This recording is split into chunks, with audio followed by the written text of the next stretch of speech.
NYTIMES, I am an ardent vegetable lover, but, sometimes, what I really want to eat is meat and potatoes. It could be a weeknight pan-grilled steak, just big enough for two, cooked on the rare side of medium rare and served with baked potatoes. Or perhaps juicy braised short ribs and a creamy potato puree. I could go on.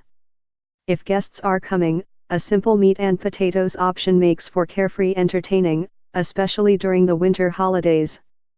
Add a vegetable or two on the side and a green salad. Done. For lamb lovers, a good option is Irish stew, simmered with potatoes on top, a humble but eminently satisfying feast.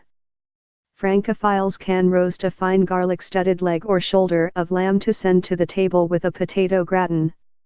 It is the tender rack of lamb, however, that makes the most perfect roast for an elegant dinner, and it is the easiest to prepare.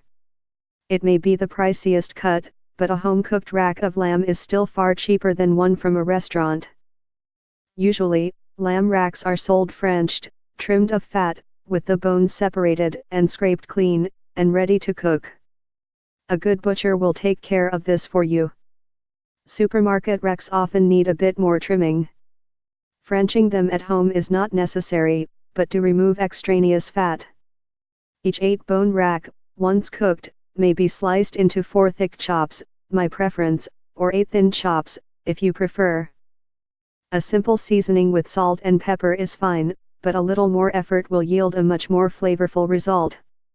I mix pounded garlic and anchovy with Dijon mustard and olive oil into a quick paste to smear on the meat, and add a shower of roughly chopped rosemary.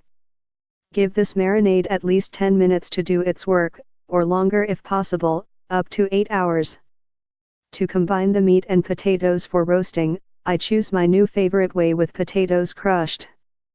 Small potatoes are first boiled in their skins, then squashed flat, drizzled with olive oil and baked until crisp, in this case, right under the lamb, where they can absorb some of the flavors from the meat.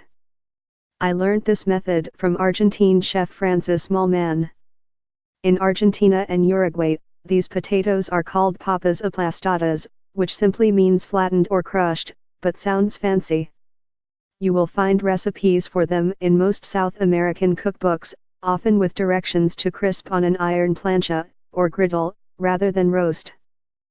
If you are well organized, you can prepare this meal several hours in advance and pop it in the oven at the appropriate moment. Guests are always impressed with the presentation, a festive turn on meat and potatoes. Ingredients: 2 lamb racks, about 680 grams each, preferably Frenched salt and pepper, 2 tablespoon Dijon mustard, 3 cloves garlic, minced 4 anchovy fillets, minced 5 tablespoon extra virgin olive oil, 680 grams to 900 grams small, round potatoes, scrubbed and left whole, 2 tablespoon roughly chopped rosemary, 2 tablespoon roughly chopped parsley, for garnish. Method 1: bring a large pot of salted water to a boil. Season lamb generously with salt and pepper. In a small bowl, mix together Dijon mustard, garlic and anchovy, or pound together in a mortar for a smoother texture. Stir in 3 tablespoon olive oil.